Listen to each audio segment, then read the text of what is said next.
ತಾಲೂಕಿನ ಕೆ. ಹೊಸಳ್ಳಿ ಗ್ರಾಮದ ಅಜ್ಮೀರ್ ಎಂಬ ವ್ಯಕ್ತಿ ದೇಶದ್ರೋಹಿ, ನಮ್ಮ ದೇಶದ ಪ್ರಧಾನಿಗೆ ಮತ್ತು ದೇಶದ ರೈಫಲ್ ಯುದ್ಧ ವಿಮಾನಕ್ಕೆ ಅವಮಾನ ಮಾಡಿದ್ದಾರೆ.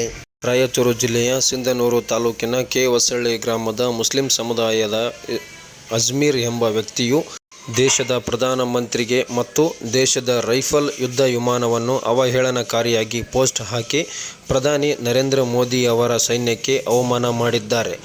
ಈಗಾಗಲೇ ಪೊಲೀಸರ ಗಮನಕ್ಕೆ ಬಂದ ಕೂಡಲೇ ತುರ್ವಿಹಾಳ ಪೊಲೀಸ್ ಠಾಣೆಯ ಪಿಎಸ್ಐ ಸುಜಾತ ಅವರು ಕಸ್ಟಡಿಗೆ ತೆಗೆದುಕೊಂಡಿದ್ದಾರೆ. ಪ್ರಕರಣ ದಾಖಲಿಸಲು ಮುಂದಾಗಿದ್ದೇವೆ ಎಂದು ಮಾಹಿತಿಯನ್ನು ನೀಡಿದ್ದಾರೆ. ಈ ಪ್ರಕರಣವು ಸಾಮಾಜಿಕ ಜಾಲತಾಣಗಳಲ್ಲಿ ವೈರಲ್ ಆಗಿದ್ದು, ಮೇ 15ರಂದು ಬೆಳಗ್ಗೆ 8:05 ಮಾಹಿತಿ ತಿಳಿದುಬಂದಿದೆ.